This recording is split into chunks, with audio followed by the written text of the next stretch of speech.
Welcome to our 6th session of Finance in the Church. My name is Erin Bender. I'm a ministry consultant for Sacred Stones Ministry, and I am so glad that you're still here with us. How many of you can remember the experience of being asked to be a church treasurer, and whether you had accounting experience or not, the person said, "You'll be great, there's not much to it." As you've learned, that's true, but also not really true. The one thing I want to remind you again and again is that you are not alone, nor are you the sole decision maker about any of the financial activities of the church.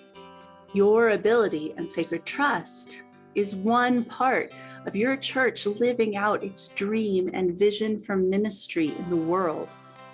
Thank you for your commitment to the kingdom of God in this important part of ministry.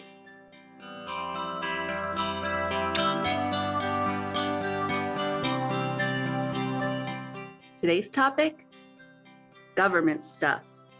That's the technical term.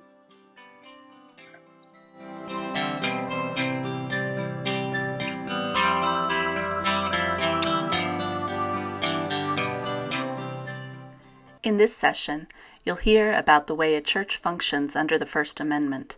You'll also learn about IRS forms and guidelines, as well as which legal forms churches are required to file. Government stuff covers primarily forms to fill out on a periodic basis, understanding the status of a nonprofit 501c3, and using tax forms like W-2s, W-4s, 990s, etc. The necessity of these forms for our government has nothing to do with the First Amendment, but rather our accountability as an entity that does not pay taxes.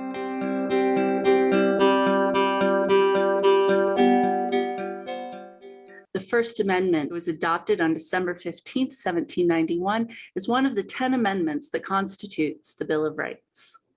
It states, "Congress shall make no law respecting an establishment of religion, or prohibiting the free exercise thereof, or abridging the freedom of speech, or of the press, or the right of the people peaceably to assemble, and to petition the government for redress of grievances." Churches are considered to be nonprofits, which simply means that the monies that a church collects through offerings, monetary gifts of any kind, or grants for ministry projects are not subject to taxes. However, each church must have an FEIN, a Federal Employee Identification Number, and the group ruling letter from the IRS. This is what a group ruling letter looks like.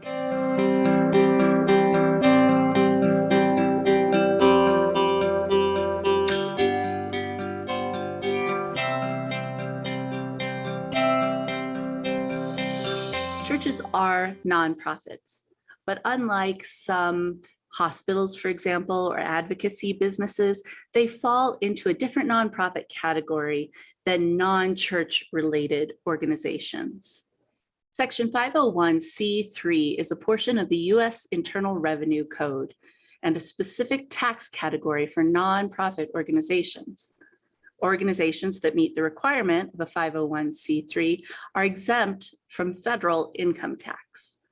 While the Internal Revenue Service recognizes more than 30 types of nonprofit organizations, organizations that qualify as 501c3 are unique because donations to these organizations are tax deductible for donors.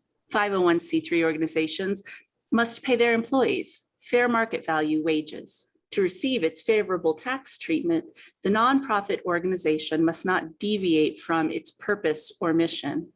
So, United Methodist churches are classified as 501c3 nonprofit organizations.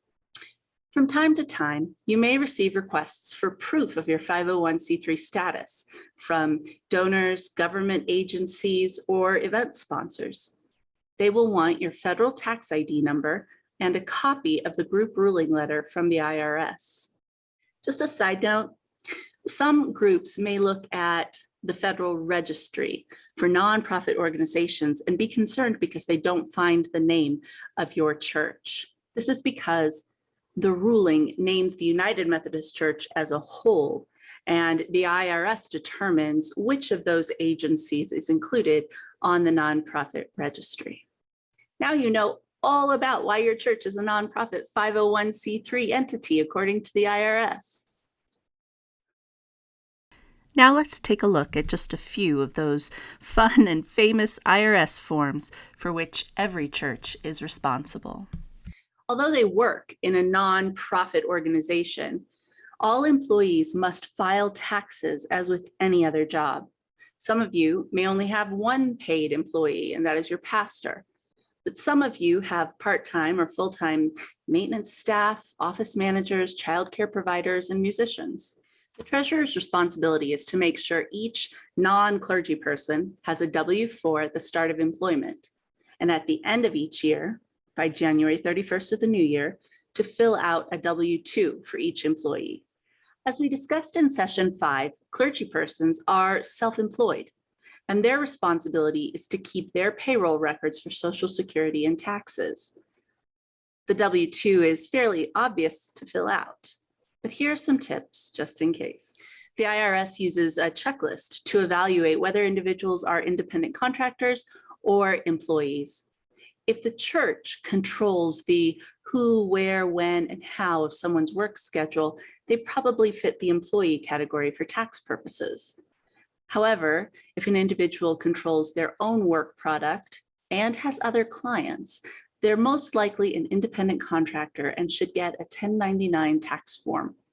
This category usually includes contract cleaners or maintenance workers for the church property.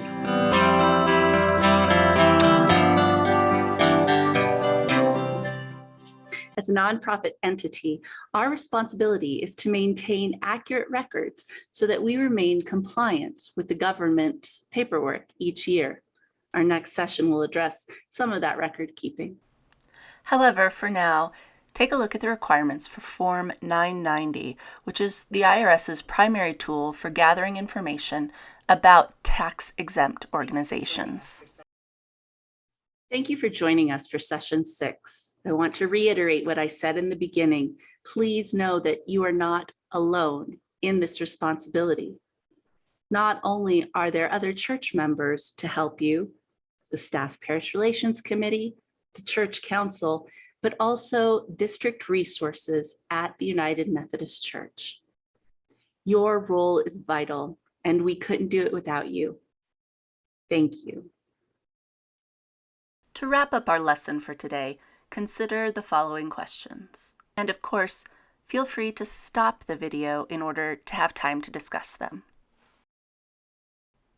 Who should fill out a W-4 when they begin to work at your church? When are W-2s and 1099s due to employees? Who gets a W-2 and who gets a 1099? What is an FEIN, and what is your church's FEIN? Who are the contractors in your church? And where do you obtain the necessary government forms? Thank you for spending this time with me. I'll see you in the next session.